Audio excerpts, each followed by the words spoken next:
चाहे आप हमसे बात करिए या इनसे बात करिए, कुल मिला के बात एक ही जगह आनी है। और मैडम में भी कंफ्यूजन हो जाता होगा। हाँ, शुरू में होता था, शुरू में उन लोगों को होता था। योगी जी का नारा है, हाँ जी, बटोगे तो कटोगे। जी जी एकदम।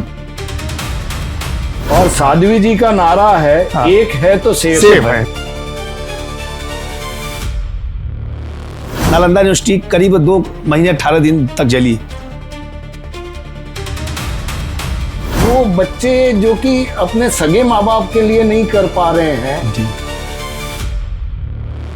सर्वप्रथम तो मैं आपकी आंखों को देख के मुझे लगा कि आप ये चीज कहते हुए बड़े भावुक हो रहे हैं। एक धार्मिक शिक्षा को लेके भी समर कैंप में एक सब्जेक्ट होना चाहिए। अरे देश से है प्यार तो हर पल ये कहना चाहिए, मैं रहूं या ना रहूं भारतीय रहना चाहिए। नमस्कार, मैं खेमचंद चौधरी देवी संवाद से। आज हमारे साथ स्टूडियो में है मिश्रा बंधु, जो कि एक इंटरनेशनल कथावाचक और सुप्रसिद्ध भजन गायक हैं। बड़े भाई हैं सत्य प्रकाश मिश्रा जी और छोटे भाई हैं देव प्रकाश मिश्रा जी। दोनों जुड़वा ब्रदर हैं और आज हमारे स्टूडियो में हैं। तो आइए हम इनके साथ डिस्कस करते हैं सनातन के कुछ उलझे सवालों के सीधे जवाब मिश्रा बंधु जी से। आपके इस प्यारे से स्टूडियो के माध्यम से जय जय श्री राम। भी दिव्य चैनल के हमारे श्रोता बंधु हैं, सभी का स्वागत है, अभिनंदन है। और हमारे चौधरी साहब के हम स्टूडियो में आज हम सब उपस्थित हैं। तो आज हम आपस में बात करेंगे सनातन और सनातन को कैसे मजबूत किया जाए। और वास्तव में आज जो दिव्य संवाद के माध्यम से हम आप सभी के मध्य में आए हैं, यह ऐसा चैनल है कि जो लगातार सामाजिकता को लेते हुए, पारिवारिकता को लेते हुए और समाज में हो रहे जघन्य अपराध, जो भी गलत कृत्य हैं, उस चीज़ पर आप लगातार आप सवाल जवाब करते हैं और लोगों को एक अच्छी राह दिखाने का सदैव प्रयास करते हैं। इसलिए दिव्य संवाद देखने वाले चैनल को सभी को जय जय श्री राम, नमो नारायण। आप दोनों को मिलके कई बार एहसास होता है कि यार मैं आपको मिला हूँ या आपको मिला हूँ। हाँ जी। तो क्या इस टाइप से लोगों के अंदर भी ऐसा होता है, कोई घटना जो कि आपके जीवन में घटती हो कि वो बड़े से मिले या छोटे से, क्योंकि आप सिमिलर दिखते हैं। हाँ और ड्रेसेस भी एक जैसी ही पहनते हैं। जी, हाँ। तो ये बहुत बड़ा कंफ्यूजन है। हाँ। कोई ऐसी रोचक घटना जिसको आप याद करके हंसते हो, जो कि आप हमारे दर्शक को बताना चाहेंगे? बिल्कुल बताना चाहेंगे। हम लोगों से, चाहे आप हमसे बात करिए या इनसे बात करिए, कुल मिला के बात एक ही जगह आनी है। अगर आप बात हमसे करेंगे तो मैं तुरंत इनसे बताऊंगा 10 सेकंड के अंदर, या इनसे आप बात करेंगे तो हमें बताएंगे वो बात, चाहे फोन के माध्यम से पास होंगे तुरंत बताएंगे। और कई ऐसे रोचक किस्से हमारे जीवन के हैं, जो बात मेरी होती है कहीं इनसे दिया जाता है। ऐसे बहुत रोचक किस्से हैं। बचपन की ही 1-2 ऐसी चीज़ें हैं। एक बार इन्होंने मार दिया था, किसी दूसरे का सर फट गया था। बचपन की बात है, हमारे ख्याल 10-12 साल की बात थी। आम तोड़ रहे थे। हाँ। लग गया उनको और वो भाग के चले गए, छिप गए। अब वो जो देने आए वहाँ पर पिताजी से बताने के लिए, हमको मार खा गए, कहीं यही थे। बाद में जब ये नहीं आए काफ़ी घंटे, तो पूछा गया कहाँ हैं, तो ये छिप के बैठे थे। तब बाद में पिताजी ने कहा कि मैंने गलत मार दिया। तो ये भी एक बड़ा रोचक किस्सा है। ये वर्ष हमारे ख्याल से 10-12 वर्ष के हम लोग थे। तो लगातार कई भ्रांतियाँ लोगों में हो गई, हमसे न कह के इनसे कह दिया गया, इनकी गलती को हमसे कह दिया गया। तो एक समय की और बात है, हम लोग BCA में थे उस समय, 2008 की बात है ये। उस समय BCA फर्स्ट ईयर था, हिंदी मीडियम से पढ़ करके हम लोग अब डायरेक्ट चले गए उसमें इंग्लिश मीडियम में। खैर हमें और किसी सब्जेक्ट में दिक्कत नहीं हुआ। मैथ मेरी वास्तव में स्ट्रांग थी शुरू से ही, लेकिन अब जब मुझे बुखार हो गया तो मैं पढ़ नहीं पाया। भाई टॉपिक होता है इसमें, जैसे कुछ हो गया मैट्रिक्स ले लीजिए या स्टैटिक्स, जो हो गया ट्रिग्नोमेट्री। तो जब हम उस चीज़ को आगे तक 12 तक पढ़े थे, इंटर का नहीं पढ़, मतलब BCA का उस समय नहीं पढ़ पाए थे।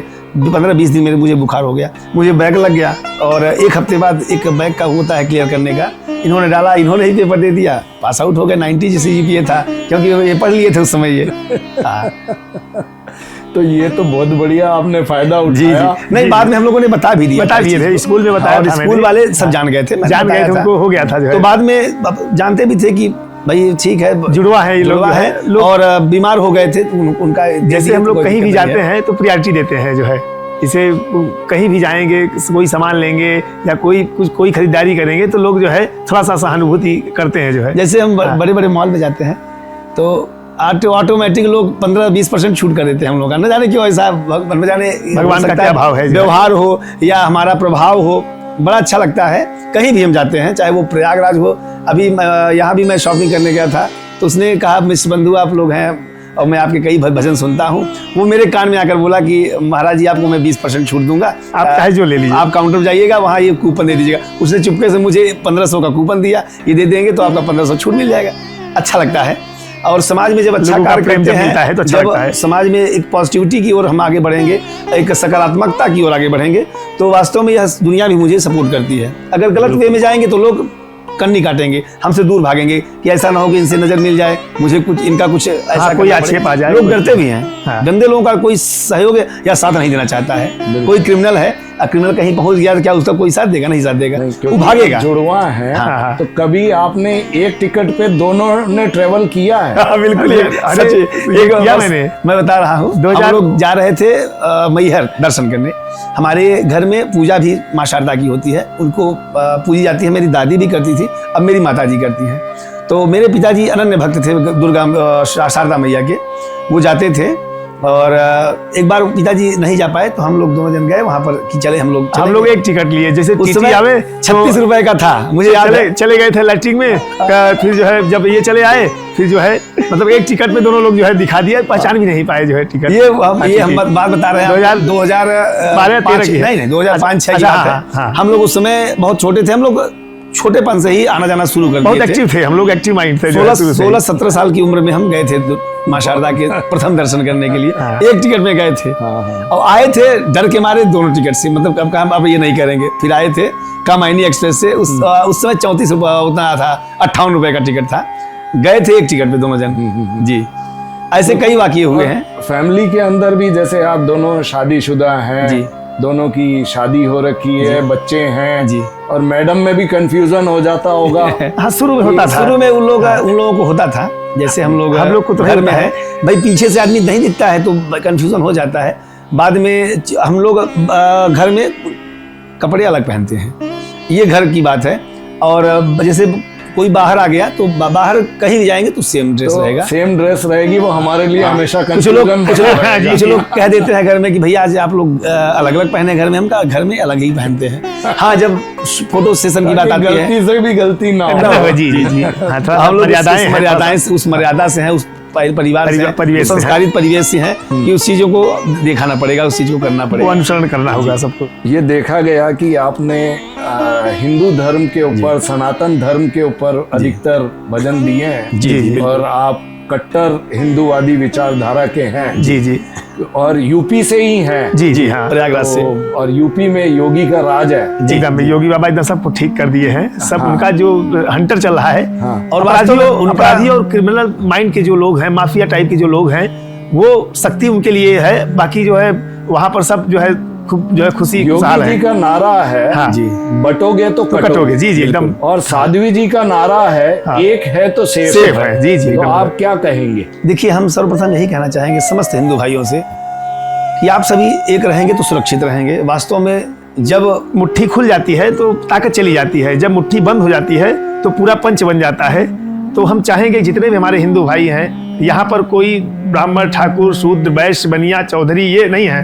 हम सभी हिंदू एक हैं। सर्वप्रथम ये विचारधारा सभी के अंदर। और भारतवर्ष का नाम ही हिंदुस्तान है। हिंदुस्तान में रह रहे वो, चाहे वो जिस बिरादरी के लोग, वो जिस रिलीजन के, वो मुस्लिम है जी जी एकदम जो है, चाहे वो ईसाई है, चाहे वो सिख है, सब है, वो सब हिंदुस्तानी, सब हिंदुस्तानी है। वो भावना, बड़ी बात ये है कि जिस टाइप से आपने कहा कि हम सब एक हैं, जी, अगर एक हैं तभी सेफ हैं। एकदम। ये खाली हिंदुस्तान के अंदर की बात नहीं है, ये और देशों के लिए भी लागू होती है। देश के लिए भी अगर सब हिंदुस्तानी एक होते हैं जी जी जी, तभी तो हम मजबूत रहते हैं, दूसरे देशों के मुकाबले मजबूत रहेंगे जी। यही जो है। और वास्तव में जो जैसा आपने कहा मुझे, वास्तव में कट्टर हिंदुत्व को मैं बहुत फॉलो करता हूँ, मैं सपोर्ट करता हूँ और मरते दम तक करता रहूँगा। जितना मुझसे बन पाएगा ज़्यादा से ज़्यादा मैं सनातन धर्म को, कट्टर हिंदुत्व को मैं लेकर आगे बढ़ रहा हूँ। और मैंने कई गीतों को निकाला, जागो जागो सोए हिंदू तुम्हें जगाने निकले हैं, अपने इतिहास को बताया, अपने पूर्वजों के ऐसे ऐसे कृत्यों जो को बताया, कारनामे हैं उनको जिन्होंने मुझे जिनके वीरता को हम याद करते हैं, चाहे वो हमारे चंद्रशेखर आजाद तिवारी रहे हों या झांसी की रानी लक्ष्मीबाई हो, भगत सिंह, सुखदेव, राजगुरु जैसे तमाम ऐसे महान क्रांतिकारियों के द्वारा जो भारत को और इतिहास में चले जाइए तो पृथ्वीराज चौहान, राणा सांगा, लक्ष्मीबाई, ऐसे जो है सभी को हमने जो है लिया है जी। और वास्तव में आज सनातन अगर जिंदा है तो इन सब की बहुत मुख्य भूमिका रही है। जिस समय यहाँ पर मुगलों का बोलबाला था, जब यहाँ से सनातन को मिटाने करने की स्थिति में था, बाबर, अकबर, हुमायूं जब आक्रांता आए थे, लुटेरे आए थे, तो जब ये सब के मन में भाव आया कि सनातन को बिल्कुल खत्म कर दिया जाए, नालंदा यूनिवर्सिटी करीब 2 महीने 18 दिन तक जली। उस समय हमारे पूज्य शंकराचार्य भगवान ने कंठस्थ किया, रातों रात उन्होंने चारों पीठ के उच्चरित किया और कंठस्थ किया, बाद में उन्होंने पुनः स्थापना किया। तो ऐसा सनातन हमारा अजर और अमर है, कोई इसको नष्ट नहीं कर पाएगा, क्योंकि सनातन का कोई आदि है ना कोई अंत है। आप ये नहीं बता सकते कि सनातन धर्म कब आया। आप ईसाई धर्म को बता सकते हैं, आप इस्लाम धर्म को बता सकते हैं, जीवन शैली है बिल्कुल जी। इनका एक पंथ है, सब ये सब पंथ है जो है। और सनातन धर्म क्या, ये इसका कोई आदि अंत नहीं है, ये बिल्कुल ये सब जितने भी आए हैं, चाहे वो इस्लाम धर्म हो, चाहे ईसाई धर्म हो, चाहे पारसी धर्म हो, सब ये सनातन से ही निकले हुए, ये सब शाखाएं हैं। इसके मानने वाले लोग हैं, लेकिन प्रभु एक है, ईश्वर एक है जो है। बिल्कुल, ईश्वर जीव अंश अविनाशी, अंश अविनाशी, तो हम सब उनके अंश हैं, सब जितने भी यहाँ पर हैं लोग। बिल्कुल बिल्कुल। जो आजकल देखने को ऐसे दृश्य जो कि आपके हृदय को कंपन कर देते हैं, झंझोड़ देते हैं, ऐसे दृश्य सामने आ रहे हैं। माँ बाप अपने बच्चों को पढ़ा लिखा कर अपनी पूंजी उन पे खर्च करके जब माँ बाप वृद्ध हो जाते हैं, अपने बच्चे घर से निकाल रहे हैं। लेकिन कुछ लोग ऐसे भी हैं जो सड़क पे जो सो रहे हैं, लोग बेसहारा लोग हैं, उनको सहारा दे रहे हैं। जी। उनको शेल्टर होम प्रोवाइड कर रहे हैं, उनके रहने का इंतजाम कर रहे हैं, खाने का इंतजाम कर रहे हैं, मेडिसिन का कर रहे हैं। तो क्या वो बच्चे जो कि अपने सगे माँ बाप के लिए नहीं कर पा रहे हैं, उनके लिए आप क्या कहेंगे? देखिए, सर्वप्रथम तो मैं आपकी आंखों को देख के मुझे लगा कि आप ये चीज कहते हुए बड़े भावुक हो रहे हैं। जैसा मुझे मालूम है कि अपने पूज्य पिताजी को बहुत सम्मान करते हैं, बहुत स्नेह करते हैं। और वास्तव में इसका मुख्य परिणाम क्या होता है, जब हम बच्चों को एक अच्छी शिक्षा नहीं देते हैं, बच्चों को संस्कार नहीं देते हैं, उनको मैनर नहीं सिखाते हैं, बड़ों के प्रति क्या प्रेम है, बड़ों का छोटों के प्रति क्या प्रेम है, माता के प्रति क्या प्रेम है, बच्चों का, तो ये सब बच्चों को सिखाना पड़ेगा। और वास्तव में वही घर में यह होता है जिनमें संस्कार नहीं होता है, जिनमें मैनर नहीं दिया जाता। अच्छा, बच्चों के अंदर लालच की भावना भी जो है नहीं डालनी चाहिए। बच्चों एक बड़ा जघन्य अपराध हुआ है। मेरे प्रयागराज में अभी 3 दिन पहले का मैं घटना बता रहा हूँ। वैश्य परिवार था, एक बेटा था, एक बेटी थी, हस्बैंड वाइफ थे वो दोनों लोग। बच्चे में न जाने कहाँ से ये भाव आ गया कि मेरे अपने माँ बाप को ही मारकर कत्ल करके चीजों को ले लो। अरे मरने के बाद तो आपका ही तो होता वो। अब वो लड़का सोने के लिए दोस्त के साथ मिलकर प्लानिंग बनाया। 3 दिन पहले की घटना है। वो दोस्त के साथ आया, अपने पहले बहन को मारा, रॉड से बहन मर गई, फिर अपने पिताजी को मारा, माँ को मारा। 1002 ग्राम सोना था, 1 किलो सोना था, शायद हमारे ख्याल से 354 ग्राम चांदी थी, 1000 रुपया निकला वहां से। बाद में जो लड़का था वो गुप्ता था, उसका क्या नाम था, अनिल गुप्ता, शनि गुप्ता था। हाँ। उसके मन में लालच आ गया। अब उसने अपने दोस्त को मार दिया, जो अपने माँ बाप को मारा उसको उसने मार दिया। बाद में वो लेकर वहां से फरार हो गया। एक लाश जो है 3-4 8 दिन बाद पता चला, जब बदबू आई उस घर से, 8 दिन बाद पता चला कि इसमें मृत्यु हो गई। तो चारों लाश को वहां पे देखा गया, बाद में CCTV से या कॉल सर्विलांस के माध्यम से पकड़ा गया। तो ये सब बच्चों में अगर लालच की भावना आ गई, भाई आप ही की होता, भाई बच्चे सुपुत्र आप घर के एक हो, तो ये सब चीज़ें बहुत ही कष्टदायी होती है, दुखदायी होती है। और आजकल तो हम लगातार देखते हैं ऐसे घरों में लाखों करोड़ों की प्रॉपर्टी ले लेते हैं, और जब सेवा करने की बारी आती है तो उनको ले जा करके आपके कथनानुसार किसी अनाथाश्रम में छोड़ाएंगे। ऐसे ऐसे मैं दृश्य देख लेता हूँ, वीडियो में चलता है। जाते हैं गाड़ी से ठेल देते हैं, कितना कष्ट होता है जब उन गिरते होंगे तो उनको भी वहाँ भी चोट लगती होगी। जिस लाड प्यार से माँ बाप ने बच्चों को पालते हैं, उसी लाड प्यार से अपने जब वृद्ध होते हैं माँ बाप, उनको पालना चाहिए। जो है जो भाव से हम लोगों को जो है खिलाए हैं, पिलाए हैं, अच्छे अच्छे कपड़े पहनाए हैं, अच्छे अच्छे स्कूल में पढ़ाए हैं, तो जब हम उनकी बारी आती है तो वही भाव जो है बच्चों को भी करना चाहिए। और माँ बाप को ये लगता है कि अपने बच्चे को क्या मैं दे दूँ, अपने वो हृदय से, अपने जान से बढ़ करके वो चाहता है कि मैं अपने बच्चों को सब कुछ दे दूं, और जब उनकी बारी आएगी अंतिम समय में, तब वो साथ नहीं देंगे। तो ऐसे भी परिवार को मैं यही कहना चाहूँगा कि माँ बाप से बढ़कर कोई नहीं है इस दुनिया में। भगवान माँ बाप और होते हैं। हमारे गणेश भगवान भी एक होड़ मची सब में कि सबसे बड़ा कौन है। तो कार्तिकेय भगवान और हमारे ये थे गणेश भगवान, आपस में हुआ कि अब चलो हम लोग देखते हैं कौन बड़ा है।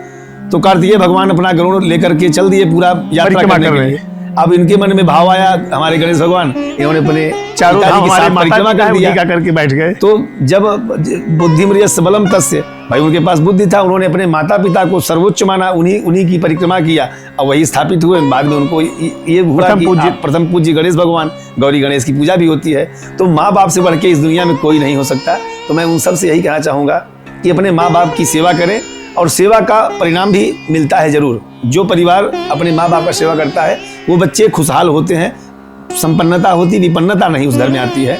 और लगातार हम लोग तो देखा करते हैं, अक्सर समाज में चलते हैं, और ऐसे परिवार, जिन परिवार में बुजुर्गों का सम्मान नहीं होता है, माता पिता का सम्मान नहीं होता है, पूरा परिवार खिन्नता आती है, उस घर में शांति सुख समृद्धि नहीं होती है, सुखी नहीं रहते। बिल्कुल, जैसा वो करेंगे अगली पीढ़ी देख रही है, उनके लिए तैयार है। वो अलग बात है कि वो उनके साथ रहेगी या नहीं रहेगी, जी बिल्कुल, लेकिन वो सुखी नहीं रहेंगे जी, एकदम जो है हर वक्त उनके मन में पीड़ा रहेगी, कष्ट रहेगा जी।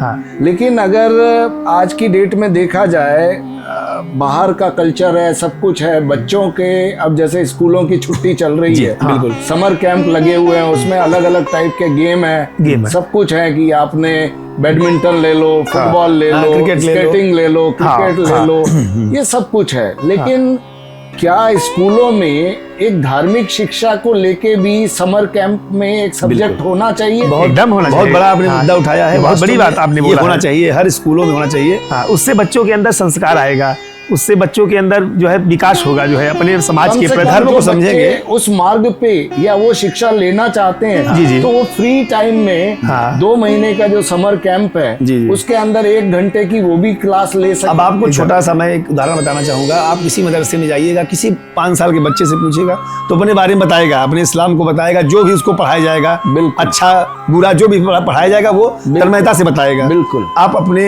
हिंदू समाज के किसी बच्चे से 5 या 6 साल के बच्चे, रामायण महाभारत गीता उसको कुछ नहीं मालूम है। जब पढ़ाई नहीं जाएगा तो जानेगा क्या? तो ये आपने बहुत बड़ा मुद्दा उठाया है, बहुत बड़ा प्रश्न किया है कि एक जो है सब्जेक्ट जो है धार्मिक, हमारे योगी बाबा ने बीच में इन्होंने पाठ्यक्रम में ये चीज जोड़ा था। और बाद में हमने अपने बच्चों को लाया, रामायण भी लाए, उनको महाभारत की बुक मिली थी, लेकिन पढ़ाया नहीं गया उनको।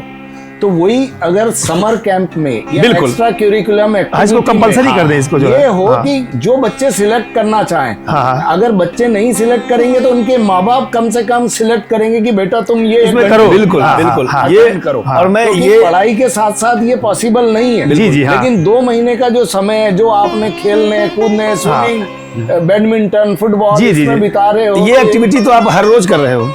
अगर एक्स्ट्रा टाइम आपको मिला है तो मैं कुछ सीखिए। आदरणीय चौधरी साहब जी के बातों का मैं समर्थन भी करता हूं, और सरकार से भी यही कहना चाहूंगा कि ये हर स्कूल में अप्लाई करो, इस चीज को आप फॉलो अप करिए। और वास्तविकता यही है, जब बच्चों का धर्म का ज्ञान होगा, जब वो जानेंगे राम भगवान और भरत के बारे में, उस प्रेम को जानेंगे, प्रेम के उनके चरित्र को, परिवार में प्रेम के, बिल्कुल, और उनके त्याग के बारे में, बिल्कुल जी। और फिर भी वो कितने खुश रहे हैं, क्या बात। बिल्कुल, आजकल वैसे भी देखा जाए तो परिवार न्यूक्लियर होते जा रहे हैं, बहुत छोटा जो है, तो कोई किसी का सगा नहीं रहा। बिल्कुल। और वास्तव में अगर हमारे बच्चे रामायण को पढ़ेंगे, सीता मैया उनकी भाभी थी, तो वो जानेंगे भाभी उसके क्या रोल होता है, माता का, सासू का, भाई बहू का सासू के प्रति क्या मोह होता है। तो इन सब चीज़ों से पता चलता है। तो बच्चों को अगर ये शिक्षा दी जाएगी तो वास्तव में कहीं ना कहीं से पॉजिटिविटी और एक सकारात्मकता की ओर हमारे बच्चे आगे बढ़ेंगे। बिल्कुल। अब देखिए, आप आज इतना समृद्ध हिंदुस्तान को आजाद हुए इतना समय हो गया, 72 साल हो गया, साल हो गए जी, फिर भी बेटियां जो है जन्म से पहले ही मारी जा रही हैं। बिल्कुल। ये बहुत दुखद स्थिति है समाज में, बहुत घट गया। बेटे और बेटियों का जो अनुपात है वो कम होता जा रहा है। जी। और उसके बाद उनको पढ़ा लिखाने के बाद भी, उनकी शादियां करने के बाद भी कई ऐसे केसेस अभी हुए हैं कि उनको जला दिया गया, सब कुछ हाँ। ऐसा हो रहा है, उनके लिए आप क्या कहेंगे? मैं बिल्कुल सर्वप्रथम यही कहना चाहूँगा कि हमारी बहनों के साथ जो मन में विकार आ चुका है माता पिता के अंदर कि बेटी हो जाएगी तो शादी में इतना पैसा लगेगा, ये लगेगा। आज ये स्थिति आ गई है, आप कहीं भी देखिए बच्चियाँ टॉप कर रही हैं, बच्चे बहुत कम कर रहे हैं। भाई बच्चे एक कुल को तारते हैं, बेटियाँ मेरी 2-2 कुल को तारती हैं। तो अगर ये भाव मन से निकल जाएगा, कुछ ज़्यादा शादी के लिए ज़्यादा परेशान रहते हैं तो गर्भ में मार देते हैं। तो मैं उन सबसे यही कहना चाहूँगा कि जो बच्चियों का जो अनुपात घट रहा है, आज हम सब जाते हैं बेटों को ढूंढने के लिए, कल ये बेटे वाले आएंगे बेटियों के यहाँ, क्योंकि अनुपात घट रहा है। जब लड़कियाँ ही नहीं, बेटियाँ ही नहीं रहेंगी तो शादी कौन करेगा उनसे। और जो मन में ये विकार है, मन में इस विकार को भी दूर करें हर माता पिता। और समाज में बेटियों का एक अलग उत्कृष्ट कार्य है। और जितने भी दहेज के लोभी हैं, हम उनसे कहेंगे कि दहेज की जो व्यवस्था है, दहेज की व्यवस्था पूरी तरह से खत्म होना चाहिए। जो दहेज के चलते जो है काट देते हैं, जला देते हैं, जिंदा मार देते हैं, ये जो लोभ है, जो दहेज का लोभ है, इसको पूरी तरह से खत्म करना चाहिए। एक सरकार को एक इसका जो है एक वही कानून ही बना देना चाहिए। लगातार इस पर दहेज पर कार्य कर रही है, दहेज प्रथा पर जो है। अभी 1 महीने पहले की एक न्यूज़ है, एक लड़की थी राधिका, उसका नाम था, इंजीनियर थी वो। शादी में पहले उनके घर वाले बोले कि आप मुझे कुछ नहीं चाहिए, पिताजी ने दिया उनका। फिर बाद में लड़की एक अच्छे रेपुटेड पद पर थी, अच्छे सैलरी पर थी, उसको ये कह के मार दिया गया। उसको प्रताड़ित करना शुरू कर दिए कि मुझे स्कॉर्पियो चाहिए। भाई उस समय शुरू की बात थी, आप बोल दिए होते अगर आपको चाहिए था तो आप नहीं दिया गया तो उसको प्रताड़ित करके मार दिया गया। अभी 1 महीने पहले का न्यूज़ है। तो ये सब बड़ा कष्ट होता है देख करके बेटियों को, और लगातार उनके ऊपर अत्याचार भी हो रहा है। उस अत्याचार के लिए मैं यही कहना चाहूँगा कि बेटियों को जितना आप अच्छे से रखेंगे, जितना उनका केयर करेंगे, उतना आप सुखी रहेंगे। और बच्चियों का जो अनुपात घट रहा है, ये भी बहुत ही दुखद घटना है, दुखद बात है। और सभी को बेटे और बेटों में कोई अंतर नहीं करना चाहिए। यह समाज की बड़ी विडंबना है। हम लोग बेटों को ज़्यादा सम्मान करते हैं, बेटियों को कम करते हैं उनकी अपेक्षा। तो सभी से मैं यही कहना चाहूँगा कि बेटे और बेटियों में ज़्यादा आप सभी विभेद मत करिए। बेटियों को ज़्यादा सम्मान करेंगे, बेटियों के ऊपर ज़्यादा विश्वास करेंगे तो आप सदैव आप सफल रहेंगे। और हमारे समाज में आप ये देखें कि वो एक घर के एक माहौल में पली बड़ी हुई, बिल्कुल, और अब वो दूसरे माहौल में गई, वहाँ भी ढल जाती हैं। वहाँ पे एडजस्ट होना, सब कुछ करना समय लगता है। बिल्कुल। और मैं उन सासू माँ से भी यही कहना चाहूँगा, उन सभी सासू माँओं से, कि जो बेटियाँ आती हैं, जैसे उनके घर का माहौल आपके घर के माहौल से डिफर रहा होगा। हो सकता है वहाँ पे मॉडर्न युग रहा हो, वहाँ पे चीज़ें कुछ अलग रहा हो। तो जब आप आपके घर में आए तो उनको समय दीजिए, उनको समय दीजिए, उनको धीरे धीरे प्यार से समझाइए कि नहीं बेटा ऐसा नहीं होता, ऐसा नहीं होता है। तो धीरे धीरे आप किसी को आप प्यार से समझाओगे, एकाएक नहीं बदला सकता है। अच्छा, किसी को इतना कंपेल कर दो कि तुरंत कोई चीज हो जाए, एडवांस हो जाए, तो वो चीज़ नहीं हो जाती। वहीं पर ये ऐसे बड़े बड़े केसेस हो जाते हैं, क्राइम होते हैं। तो आपने जो ये सवाल उठाया, बड़ा अच्छा सवाल है आपका, कि उन माँओं से मैं, उन सासू माँ से मैं यही कहना चाहूँगा कि जैसे आपकी बेटी वैसे वो आप दूसरे घर की बेटी। हाँ, हो सकता है उस घर का माहौल भाई कुछ कल्चर रहा हो, कुछ अलग, वही वहाँ पे एक अलग माहौल रहा हो, तो आते ही आप प्यार से स्नेह से उसको समझाइए, क्यों नहीं समझेगी। तो जो ये घर बिगड़ रहे हैं जी, और बेटियां जलाई जा रही हैं, ऐसा। अच्छा, एक बात और देखने को प्राय मिलता है, पहले के घर बहुत चलते थे, अलगौजी नहीं होती थी, आपस में भाई भाई बंटवारा जल्दी नहीं होता था, एक एक 2-2 पीढ़ी नहीं होता था। और आजकल ऐसा होता है कि परिवार में आते ही 1-2 महीने में लड़का लड़की अलग हो जाता है। तो ये कहीं न कहीं प्रताड़ित होते हैं। हो सकता है उनके ऊपर सासू माँ का, ससुर का भी उनका दबाव रहता होगा। तो इन सब चीज़ों से थोड़ा बचना चाहिए, और जितना स्नेह से आप रखेंगे उतना परिवार आगे बढ़ेगा।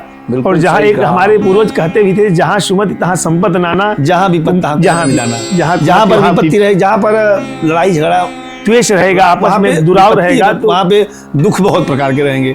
और जिस घर में सुख शांति नहीं रहती, उस घर में रहेगी, और जहाँ शांति रहेगी वहाँ पर लक्ष्मी का वास होगा। जी, बिल्कुल सही कहा आपने। अभी पिछले दिनों ये देखा गया, जब ईरान में खामनेई की मौत के बाद जी, इंडिया के अंदर, हिंदुस्तान में कुछ समुदाय के लोगों ने रोना धोना, जी, किसी ने सहायता भेजना, मतलब इवन रोए भी सही, सोना भी भेजा उन्हें, उनके सपोर्ट में, जिनको वो जानते नहीं। और वही समुदाय जी। जब पुलवामा में अटैक हुआ जी। और आर्मी के इतने लोग मारे गए, जी जी, तो उनके लिए ना वो रोए, ना उनके लिए कोई धनराशि भेजी गई। में बड़ा कष्ट होता है हिंदुस्तान में रह रहे उन जिनकी मानसिकता एक विकृति जो एक गलत हो चुकी है। खामनेई मेरे देश का नहीं है, उसकी जो सोच थी वो भी सभी विचार हम सब के विचारधाराओं से और अन्य देशों के विचारधाराओं से बहुत डिफर थी, बहुत अलग थी और क्रूर टाइप का था वो इंसान।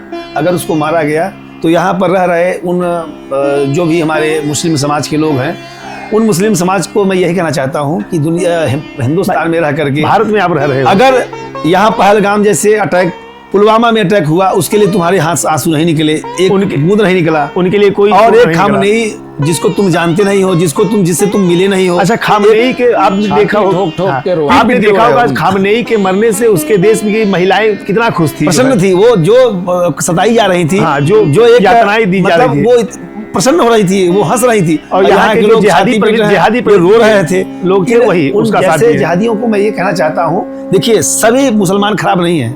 कल मैं एक ब्रह्मपुरी में गया था, हमारे पास शायद उसका वो भी मैं दिखाना चाहूंगा, उसका अब्बास नाम था लड़के का, हमारे पास होगा फजल अब्बास। उसने गौ हत्या के लिए, उसने गौ माता के लिए कहा कि इनको राष्ट्र माता घोषित ये आप देखिए, आप दिखा सकते हैं, आप सभी देख सकते हैं जो ऐसे भावना के मैं मुसलमान हैं, मेरा इनका हम सम्मान करते हैं। सम्मान के लिए मुझे बुलाया गया था, तो मैंने देखा अब्बास। हाँ, ये ऐसे भी तरह के लोग हैं हमारे अपने यहाँ भारतवर्ष में, जैसे जिनके माध्यम से हम सभी ये देखते हैं कि समाज में कुछ प्रेम सौहार्द बढ़ रहा है। और जब उसको मारा गया, सूर्या चौहान को जब मारा जाता है तो तरुण खट्टर को मारा जाता है, तब कष्ट होता है, तब बातें जो है जो अच्छा, तब ये नहीं आएंगे। हाँ। जो तुम सोना निकाल रहे हो खामनेई ईरान को देने के लिए, तुम सोना निकालो तरुण के परिवार को, तुम सूर्या के परिवार को दो, तो कन्हैया कुमार को मारा गया उसको दिया जाए, तब लगता है कि हाँ चलिए यहाँ पर भाईचारा कायम होगा। इकट्ठा करके वहां भेज रहे हो, तुम देगा क्या वो देश तुम्हें? हिंदू जो देगा हिंदुस्तान देगा, सुख दुख पड़ेगा हिंदुस्तान तुम्हारे साथ में है, हर मोमेंट हर क्षण तुम्हारे साथ भाई। यह वतन तुम्हारा है जो है, इसको बनाने के लिए, इसको संवारने के लिए, इसको सजाने के लिए हम सबको मिलकर करना होगा, ना कि खामनेई जैसे जो है लोग मारे जाते हैं तो यहाँ पर सीना पीटते हैं, छाती पीटते हैं और सब जो है पूरी कम्युनिटी के लोग जो है पैसा इकट्ठा कर रहे हैं, जो है सोना चांदी इकट्ठा करके वहाँ भेज रहे हैं। जितने भी थे इनकी किसी की आंसू नहीं निकली। पहलगाम में मारा गया, बेचारी एक महिला के सामने उसके पति को मार दिया, नहीं नवेली एकदम जो है पुलवामा अटैक हुआ, उसके लिए इनकी कई लोग मरे, हाँ, बहुत अपने फौजी धर्म पूछ कर जो है मारा गया, तब जो है कोई आंसू नहीं निकला। बिल्कुल बिल्कुल उनका परिवार अनाथ हो गया, बिल्कुल बिल्कुल, उनकी वाइफ विधवा हो गई जी, लेकिन उसके लिए नहीं आए सामने आगे। तो इनकी ये मानसिकता ये जरूर प्रदर्शित करती है कि आपके अंदर क्या खून दौड़ रहा है, आपके अंदर कौन से ऐसे कार्य हैं। अभी आप सभी देखते होंगे लगातार समाज में एक बड़ी कुरीति फैल चुकी है, लोगों में ये भाव आ चुका है हिंदू मुस्लिम की भावना, और वास्तविकता यही है जब ऐसे गलत कृत्य हो जाते हैं समाज से तो लगता है जागना पड़ता है कि हमें जागने की जरूरत है, और जगाने की होने की जरूरत है। एक करने अगर हम एक नहीं रहेंगे तो वास्तविक बात जैसा आपने बताया, अगर एक नहीं रहेंगे तो सेफ नहीं रहेंगे, हम सब मार दिए जाएंगे। तो लगातार किसी को घर पर बुला करके उसके गला काट दो, किसी को बुला करके किसी को मार दो, हत्या कर दो, ये कहाँ कौन सा मजहब कौन सा न्याय संहिता में लिखा गया है, सिखाता है? अगर समाज में वो भी किसी का बच्चा था, वो भी किसी का पुत्र था, तो ऐसे गलत कार्य करने वाले लोगों से भी मैं यही कहना चाहूँगा कि कम से कम मानवता सीखो, मानव का क्या विचार है, मानव के क्या लक्षण है, ऐसे चीज़ों को समझो और अपने भारत का सपोर्ट सदैव करो। भारत जितना सक्षम रहेगा उतना आप सफल रहोगे, उतना आप सुरक्षित रहोगे। हमने एक इसमें एक गीत भी गाया था, अरे देश से है प्यार तो हर पल ये कहना चाहिए, मैं रहूं या ना रहूं भारतीय रहना चाहिए, सिलसिले मेरे बाद में बस यूं ही चलना चाहिए, मैं रहूं या ना रहूं भारतीय रहना चाहिए, मैं रहूं या ना रहूं भारतीय रहना चाहिए। और मन में सदैव भाव रहे अपने भारत के लिए, हम हैं आज है, मेरी तो एक समय सीमा है, मातृभूमि सर्वप्रथम, जननी जन्मभूमि स्वर्गादप गरीयसी, मातृभूमि से कोई नहीं है। और आगे कहना क्या चाहता है वो हमारे वीर जवान, हमारे देश के सिपाही, शत्रु से कह दो जरा सीमा में रहना सीख ले, ये मेरा भारत अमर है, सत्य कहना सीख ले। राष्ट्र की भक्ति सभी के रग में बहना चाहिए, मैं रहूं या ना रहूं भारतीय रहना चाहिए। मैं रहूं या ना रहूं भारतीय रहना चाहिए। भारत राष्ट्र से है प्रेम तो आंखों में दिखना चाहिए, मैं रहूं या ना रहूं भारतीय रहना चाहिए। अंतिम में कहता है कि मेरी नस नस तार कर दो और बना दो एक सितार, मेरे नसों को काट करके एक सितार बना दो। मजहब पंथ और धर्मनिरपेक्ष में बटे हुए हैं, तो वो कहता है कि एक तार बना दीजिए मुझे, जो है इसका भाव ये है, मेरी नस नस तार कर दो और बना दो एक सितार, राग भारत मुझ में छेड़ो झंझनाऊं बार बार। राष्ट्र से है प्रेम तो आंखों में दिखना चाहिए, मैं रहूं या ना रहूं भारतीय रहना चाहिए। सिलसिले मेरे बाद में बस यूं ही चलना चाहिए, मैं रहूं या ना रहूं भारतीय रहना चाहिए। अच्छा, आपने देखा होगा जितने भी हमारे जो है अमर जवान शहीद हो, चाहे जो है आर्मी के जवान हो, चाहे बीएसएफ के जवान हो, चाहे पुलिस के जवान हो, उनके अंदर आप देशभक्ति देखेंगे, राष्ट्र प्रेम रहेगा। क्यों देखेंगे? कि उनको सिखाया जाता है, उनको सभी धर्म के लोग हैं, वहाँ देखिए सभी धर्म के लोग हैं, वहाँ पर ट्रेनिंग दी जाती है, उनको जो है एक एक शिक्षा दी जाती है। हाँ, तो वहाँ पर आप अक्सर देखा करिए कि उनके अंदर देशभक्ति रहती है, उनके अंदर देशभक्ति का जुनून होता है। बॉर्डर पे सारे लोग हाँ जी यूनाइट रह सकते हैं, वहाँ ईसाई भी है, वहाँ मुसलमान भी है। यहाँ से एक आवाज भी आती है निकल करके, एक आवाज क्या आती है मैं बता रहा हूँ आपको। हर हिंदुस्तानी, आप हर हिंदू से किसी से आप पूछ लोगे, एक अदने से इंसान से पूछ लोगे कि भारत प्यारा है या आपका धर्म प्यारा है, तो सबसे पहले वो धर्म नहीं कहेगा भारत प्यारा है। हाँ। और इसी समाज से आवाज आती है कि जब कभी अटैक होगा भारत पर तो हम लोग इसका साथ देंगे, बांग्लादेश का साथ देंगे, हम पाकिस्तान का साथ देंगे। तो तब ये सब विचारधारा पड़ता है, पर कष्ट होता है, तब बोलने का मन करता है कि ऐसे राक्षसों को हम सभी, चाहे वो किसी पंथ के हो, किसी समुदाय के हो, किसी धर्म के हो। बताइए जी, जो उन्होंने अगर बोला कि दूसरे धर्म के लोग अगर इस्लाम का धर्म वाले लोग हमारे भारत पे अटैक करते हैं जी, और यहाँ पे जो इस्लाम धर्म को मानने वाले लोग उनके साथ होंगे जी, तो आपको क्या लगता है कि वो उन्हें राजा बना देंगे? बिल्कुल नहीं बनाएंगे, गुलाम बना के रखेंगे, अपने सारे कार्य उनसे लेंगे। और वास्तव में जो व्यक्ति अपने देश का नहीं हुआ, वो दूसरे देश, वो वहाँ के क्या उसका सहयोग करेंगे, क्या उसके ऊपर विश्वास करेंगे? तो मैं ऐसे यहाँ के जितने भी मुसलमान हैं उनको समझना चाहिए कि पहले अपना भारत, पहले अपना वतन।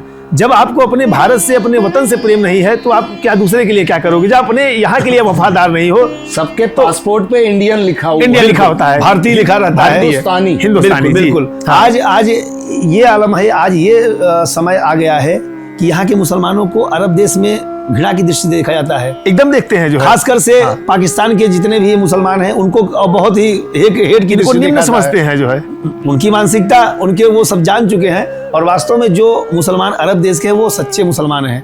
वो आप जाके देखिए, राम मंदिर बना है, अबू धाबी में राम मंदिर बना है, दुबई में राम मंदिर बना है। भाई वो मुसलमान है, उनको तो नहीं करना चाहिए, लेकिन उन्होंने बनाया है, उन्होंने सबको सम्मान दिया, धर्म का सम्मान मान रहे हैं। और यहाँ के लोग ये चीज नहीं समझ पा रहे हैं। जिस दिन ये समझ जाएंगे तो यहाँ पर ये दंगे, ये सब कुछ नहीं होंगे, सब बिल्कुल संभाव में हो जाएगा। बिल्कुल आपने सही कहा। आप ये देखें कि अगर आज मुस्लिम समाज जो है उनके लिए अलग रूल चलता है जी, वो सरिया शादी कर सकते हैं, बिल्कुल ये गलत अधिक से अधिक बच्चे पैदा कर सकते हैं, बिल्कुल, जिससे दिल भर गया उसको 3 तलाक दे के छोड़ देते हैं, इमीडिएट छोड़ देते हैं। और सुनिए, फिर अगर उससे दोबारा शादी करनी हो तो फिर हलाला करते हैं जी। बिल्कुल, तो इसमें कौन दुखी हो रहा है? सबसे ज्यादा शोषण किसका? महिलाएं इसमें बहुत ज्यादा शोषित है और वंचित हो रही हैं।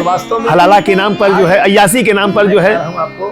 तो इसका मतलब जो मेल पर है वो आज भी पावर लेके चल रहा है इस्लाम धर्म। और महिलाओं को यूज एंड थ्रो वाला बिल्कुल जी, ये नहीं होना चाहिए। और मैं इस पर जरूर बोलना चाहूंगा कि आज ये इस्लाम धर्म में ये सबसे गलत बात है, कुरीति है, ये कुरीति है, इसको खत्म करना चाहिए। ये बताइए, वो भी किसी घर की बेटी है, वो भी किसी घर की माँ है, तुमने शादी किया, तुमने उसको डाइवोर्स दिया, तलाक बोला उसको, उसके बाद उसके 3-4 बच्चे 5 बच्चे कहाँ लेके जाएगी? कहाँ लेके जाएगी? आज आप कोर्ट में जाइए, आज 70% महिलाएं ये दर दर भटक रही हैं, वो कोर्ट में जाकर सहारा ले रही हैं। भाई वो भी कोर्ट का सहारा ले रही हैं, और तुम कहते हो कि हमारा कानून मेरे चलता है। अगर तुम्हारा कानून तुमसे चलता है तो कोर्ट क्यों जाती? वो भी कोर्ट को मान रही है ना, वो भी तो संविधान को मान रही है। कोर्ट में उसका भाई संविधान हमारे भारत का सर्वोच्च है, संविधान सबको सब मानते हैं, हम भी सब मानते हैं। तो वो संविधान का तब सहारा लेती हैं कि हमें न्याय मिले, और न्याय उनको वहीं से मिलता है। तो मैं यही कहना चाहूँगा सभी से, हमारी जो महिलाओं पर ये अत्याचार हो रहा है, मुसलमान महिलाओं पर, ये हलाला, ये जो 3 तलाक जो हो रहा है, आप मल्टीपल जो ये शादी कर रहे हैं, बहुशादियाँ कर रहे हैं, इस पर भी रोक लगे, इस पर भी बैन लगे, क्योंकि इस पे भी महिलाएं प्रताड़ित हो रही हैं। उनके ऊपर अत्याचार बंद हो जाएगा। बिल्कुल। हाँ, तो एक ही तरह का one nation one rule, one nation one rule जी, एकदम जो है जी, सब संविधान को माने, सब संविधान की पूजा करें, सब संविधान से चले। और वास्तव में शादी का कोई मतलब नहीं है, एक व्यक्ति एक शादी करे, यही सनातन है, यही न्यायोचित है। आप किसी भी, आप धर्म के हो, किसी भी समाज के हो, न्याय नहीं कहता कि आप 4 शादी कर लो, 5 शादी कर लो। आपको ये चीज पे बैन लगाना पड़ेगा, ये चीज बिल्कुल खत्म करना पड़ेगा, तभी उन महिलाओं को न्याय मिलेगा जो आज दर दर की ठोकरें खाती फिर रही हैं चारों तरफ। बिल्कुल जी। आपका एक भजन है, जागो जागो सोए हिंदू जी, हाँ, वो जरा 2-4 बिल्कुल मैं बताना चाहूंगा। जिस समय यह लिखा गया था, संतोष शुक्ला समर्थ जी हैं इस गीत को लिखा था। दोनों, अभी मैंने इसका दूसरा मैं वर्जन निकाल रहा हूँ। लोगों की डिमांड थी कि इसका दूसरा वर्जन निकाले, तो वो भी अभी गाएंगे, गा भी चुके हैं, गा चुका हूँ, इसको सुनाऊंगा। और बड़ा वायरल हुआ, बड़ा पॉपुलर हुआ, बहुत इसमें रील्स बना, सुनिएगा आप सभी। अरे हरे रंग पर हम तो भगवा रंग चढ़ाने निकले हैं, हरे रंग पर हम तो भगवा रंग चढ़ाने निकले हैं। जागो जागो सोए हिंदू तुम्हें जगाने निकले हैं, जागो जागो सोए हिंदू तुम्हें जगाने निकले हैं।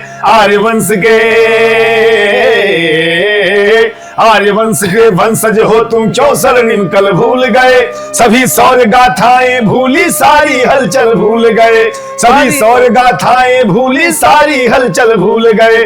फिर पौरुष अंजनी पुत्र का याद दिलाने निकले हैं, जागो जागो सोए हिंदू तुम्हें जगाने निकले हैं, जागो जागो सोए हिंदू तुम्हें जगाने निकले हैं। किसी धर्म पर वार नहीं करते हैं, अपने धर्म की रक्षा स्वयं करते हैं, किसी दूसरे के धर्म पर वार नहीं करते हैं। अरे जो वह धर्म की बात करे अब उनकी जिह्वा कट जाए, जो वह धर्म की बात करे अब उनकी जिह्वा कट जाए।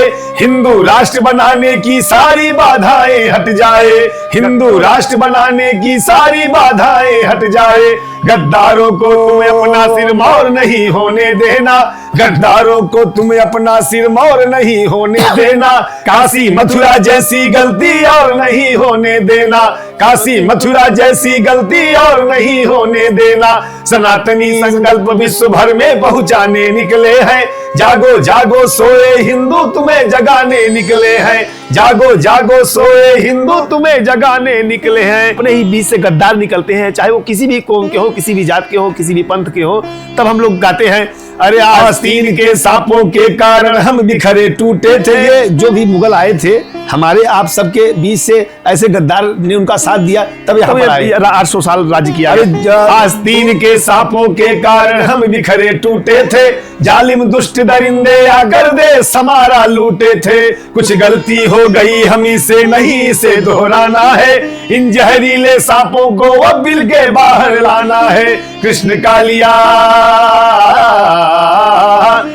कालिया के फन पर बांसुरी बजाने निकले हैं, जागो जागो सोए हिंदू तुम्हें जगाने निकले हैं, जागो जागो सोए हिंदू तुम्हें जगाने निकले हैं। कौन कौन ने हमारे देश को ये आजादी लहर में साथ दिया? अरे प्रकृत कर रही है अभिमर्दन कली फूल मकरंद जगे, प्रकृत कर रही है अभिमर्दन कली फूल मकरंद जगे। तुलसी सूर्य और मीरा के सुंदर पावन छंद जगे, तुलसी सूर्य और मीरा के सुंदर पावन छंद जगे। दुष्ट दलन को रिश्दधीज का पुनः अस्थि पंजर जागा, दुष्ट दलन को रिश्दधीज का पुनः अस्थि पंजर जागा। राष्ट्र धर्म की रक्षा के हित पन्ना का खंजर जागा, राष्ट्र धर्म की रक्षा के हित पन्ना का खंजर जागा। अरे भूली स्मृतियों का फिर से चित्र बनाने निकले हैं, जागो जागो सोए हिंदू तुम्हें जगाने निकले हैं, जागो जागो सोए हिंदू तुम्हें जगाने निकले हैं। तो हमारे जो भूल गए हैं, हमारे इतिहास में जो हमारी और मैं चाहता हूं- वीरांगनाएं थी, जो हमारे योद्धा थे, उनको याद करना चाहिए और याद करके और मैं चाहता हूँ गीत के माध्यम से अपने स्वयं हिंदुओं को जगाया जाए, एक किया जाए। सबको जगने की को सबको जगना चाहिए, और नहीं जगेंगे तो ऐसे ही हमारे समाज में ऐसे गलत कार्य होते रहेंगे। कहीं गाजियाबाद में, कहीं प्रयागराज में, कहीं बाराबंकी में ये सर कटते रहेंगे, और लगातार देखा भी जा रहा है। और आज जो सर काटा गया उस बच्चे का, आज किसी उस समाज के लोग कोई आगे चल कर नहीं आ रहा है, कोई बोलता नहीं। अच्छा, बोलना चाहिए। वहाँ पर अगर टीवी डिबेट वाले जाते हैं, अगर पूछते हैं मुंह पे लगा के कि क्या आप जानते हैं, तो कहते हैं मुझे सुनाई नहीं दे रहा है, मुझे सुनाई नहीं दे क्या रहा है। हुआ। तो ये सब मानसिकता ये आप व्यक्त करती है कि आप अपने समाज को, अपने कौम को आप आगे बढ़ाना चाहते हैं और आप अन्याय चाहते हो। अगर अन्याय हुआ है तो बोलना चाहिए, मुखर होके बोलना तभी चाहिए। तो योगी जी ने बोला है कि अगर नालायक औलादों के लिए हाँ, जी। अगर आपने उनको नहीं लायक उतारा, बनाया, हाँ, बिल्कुल। तो फिर आप पछताएंगे। हाँ, बिल्कुल। एकदम जो है, ना किसी खुल के बोले हैं। जाति, धर्म किसी के नहीं, बिल्कुल, बिल्कुल। जो नालायक होगा, औलाद किसी की भी हो किसी सकती भी है। हो सकती है, किसी बिरादरी की, तो किसी बाद में समाज माँ का। बाप पछताएंगे। जी जी। बिल्कुल। और इसीलिए- वास्तव में कई ऐसे केसेस आप सभी देख सकते हैं, चाहे वो हिंदू समाज हो, चाहे मुस्लिम समाज हो, अगर बच्चा नालायक निकल रहा है, किसी की बहन से छेड़छाड़ कर रहा है, रजनी कर रहा है, चोरी कर रहा है, डकैती कर रहा है, तो तुरंत एक्शन लिया जा रहा है, तुरंत उसको सुधारने का कार्य किया जा रहा है। अभी हमारे ख्याल से लगातार योगी जी का बुलडोजर और योगी जी की ये जो पुलिस है, ये लगातार कार्य कर रही है, एक्टिव मोड में है। और एक साल के अंदर कई इनकाउंटर्स हुए। भाई लगातार आप गलत कार्य करोगे, गलत कार्य का गलत परिणाम तुरंत देखने को मिलेगा, और उसका मैं समर्थन भी करता हूँ। माननीय योगी आदित्यनाथ जी के लगातार उत्तर प्रदेश में लगातार ये जो कार्य कर रहे हैं, अच्छा कार्य हो रहा है, और ऐसे नेताओं की जरूरत है, तभी यहाँ से ये गंदे लोगों का खात्मा होगा, गंदे लोगों की मानसिकता के विचार का खात्मा होगा, तब अच्छे विचार आएंगे समाज में। बिल्कुल जी। अभी पश्चिम बंगाल में जो ममता बनर्जी का जी। जो टीएमसी पार्टी का हाँ। सुपड़ा साफ हुआ है, हाँ, बिल्कुल बिल्कुल, उस पे आप क्या कहेंगे? बहुत ही अच्छा कार्य हुआ है।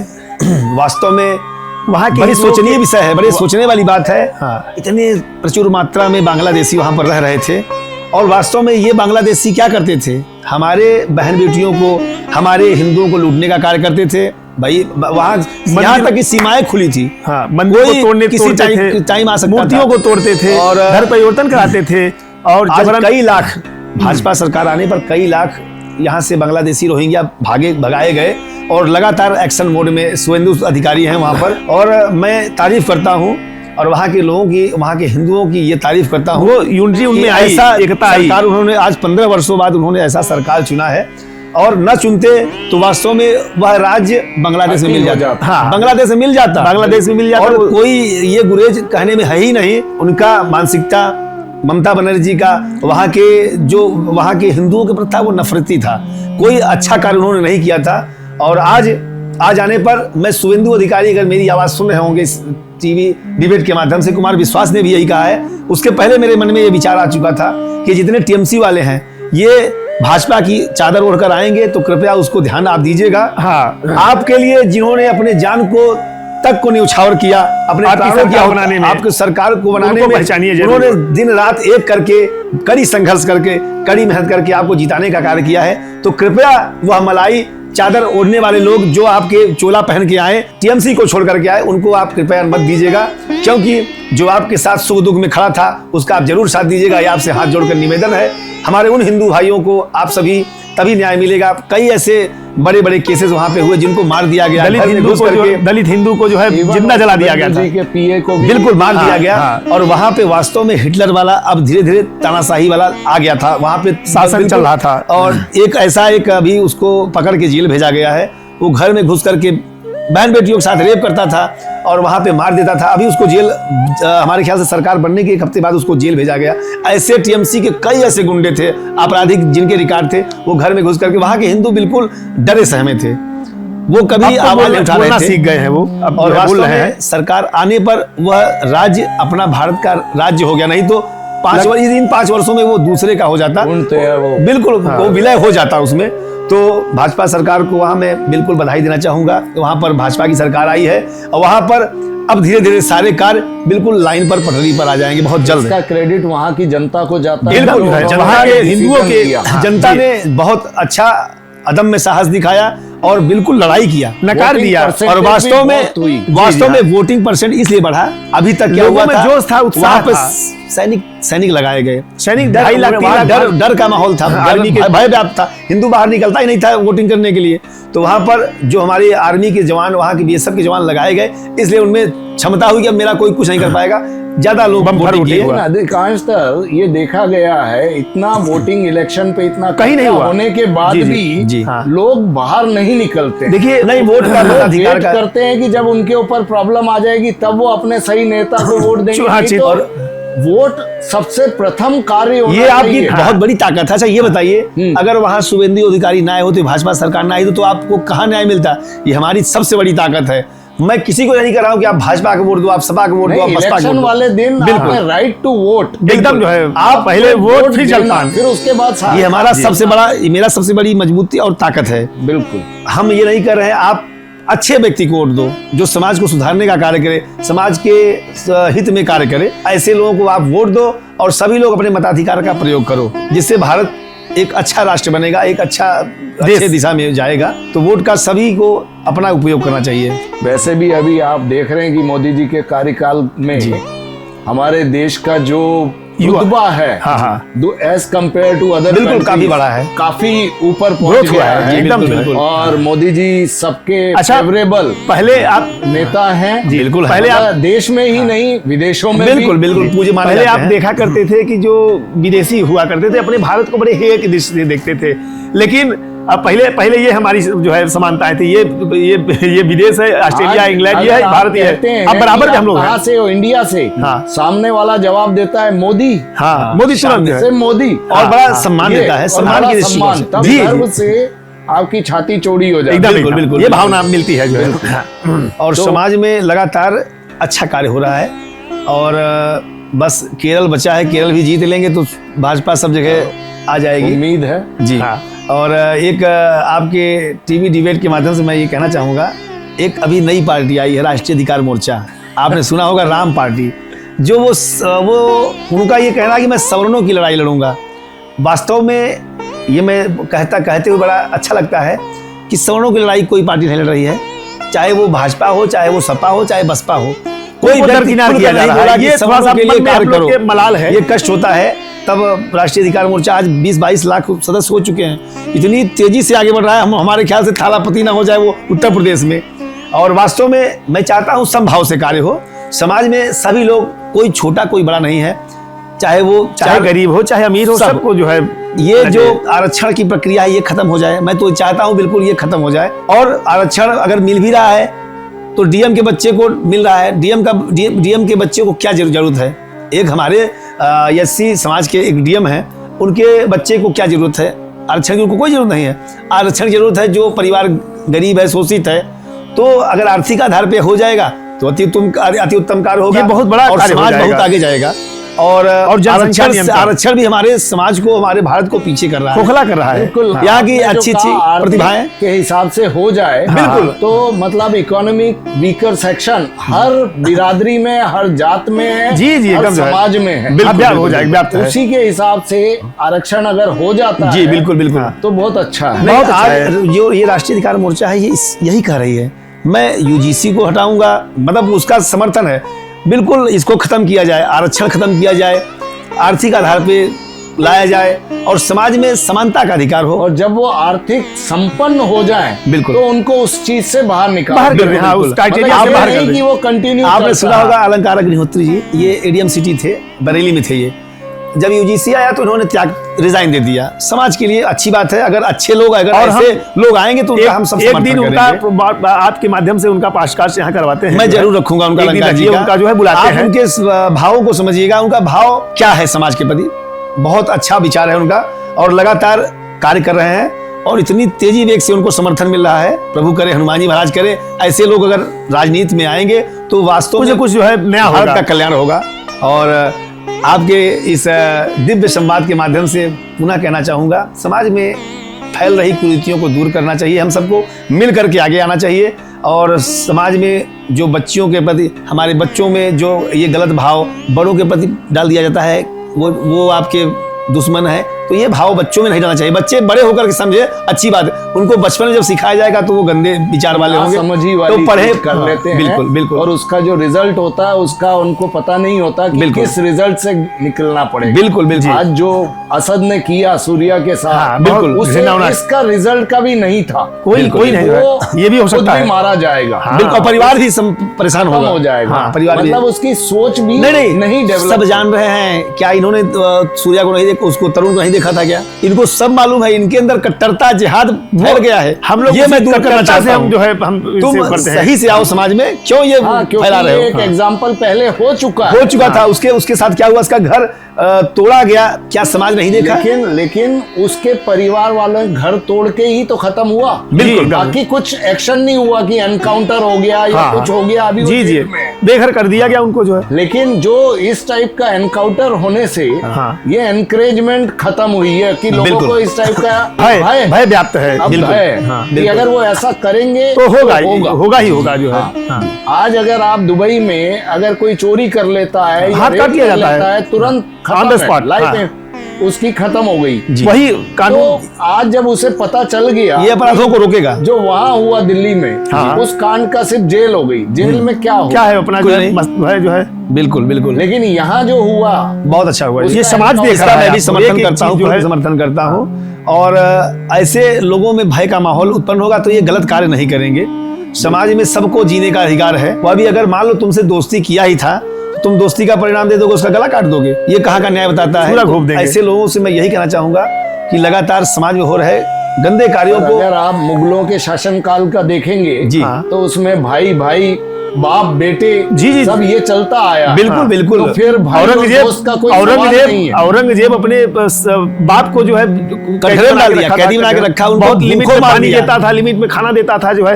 तो इनकी जो है विचारधारा जो है शुरू से ही जो है कट्टरता वाली थी जो है। और मतलब इस कट्टरता को दूर करना चाहिए। अगर समाज में सभी से इनको, आज जो माहौल चल रहा है, आज लोग शक की निगाह से देखते हैं मुसलमानों को। उनमें करता एक है लेकिन पीछे सब जाते हैं जो सब पीछे जाते हैं। तो अगर अच्छा कार्य करेंगे तो समाज क्यों नहीं आपको एक्सेप्ट करेगा?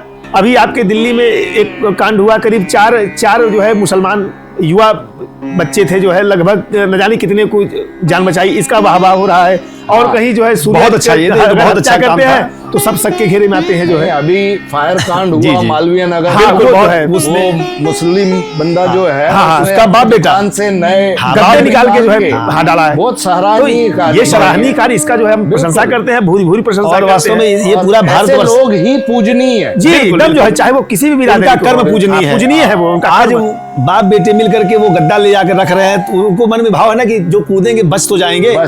जिसमें 15, 21, 22 जान उन्होंने बचाया। तो ऐसे लोग भी समाज को एक आईना दिखाने का कार्य करते हैं। और ऐसे लोग दूसरी तरफ आके जो है उन्हीं लोगों से सीखना चाहिए एकदम। उसी समाज के लोग आकर के गला काट देते हैं। तो ऐसे लोगों से मैं कहना चाहूंगा। और समाज लगातार अब सुधार की ओर बढ़ा, लेकिन ये बीच में जो केसेस हो जा रहे हैं, इससे समाज उनको घेरे में आता है, शक के घेरे देखता है। बिल्कुल जी। और क्योंकि कोई चीज अगर शक के घेरे में आ जाती है जी, तो उसे वापस उस लेवल पे जाने में बहुत वर्ष लग जाते हैं। जी एकदम, मेंटेन करने में बहुत टाइम लग जाता है। वो जनरेशन तक वो चीज चलती है। याद रहता है लोगों को, हुआ था, ऐसा होता है। और वास्तव में हिंदू धर्म ये सिखाता है हम सभी को। हम लोग चाहे रामायण देखें, चाहे महाभारत देखें, हर जगह हम लोगों ने सत्यता का सदैव अनुपालन किया, सदैव सत्यता को देखा।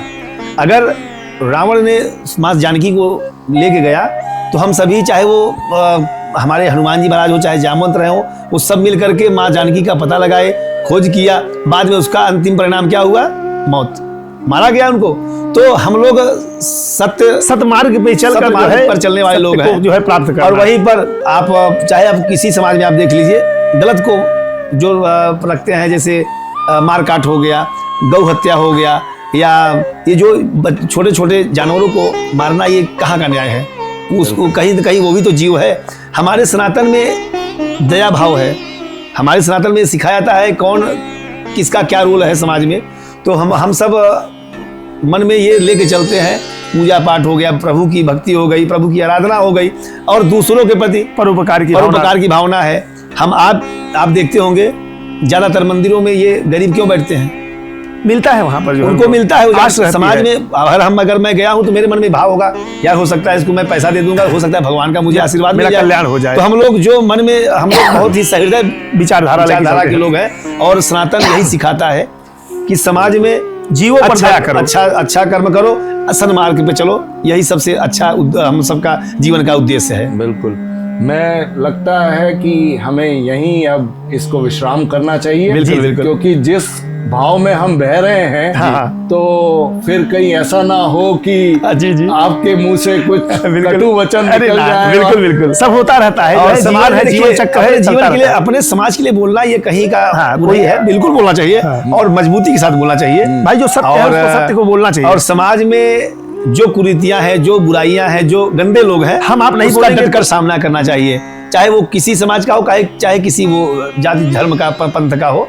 और बोलना तो मनुष्य का धर्म है, और अपने लिए जो न बोले, अपने समाज के लिए न बोले, तो वो कायर व्यक्ति होता है। बिल्कुल जी, आशा करता हूँ आज का ये एपिसोड हमारे दर्शकों को बहुत पसंद आया होगा, और हम मिलते हैं अगले एपिसोड में दोनों भाइयों के साथ, फिर से नए संवाद के साथ, नए संवाद के साथ। दिव्य जय संवाद। श्री राम। और दिव्य संवाद देख रहे सभी दर्शकों को नमो नारायण, गंगा मैया की जय हो, सत्य सनातन धर्म की जय हो, भारत हिंदू राष्ट्र की जय हो। और आप सभी अगर हमारे जो हमने आज आपके साथ संवाद किया अच्छा लगा हो, तो इसको ज़्यादा से ज़्यादा शेयर करिएगा।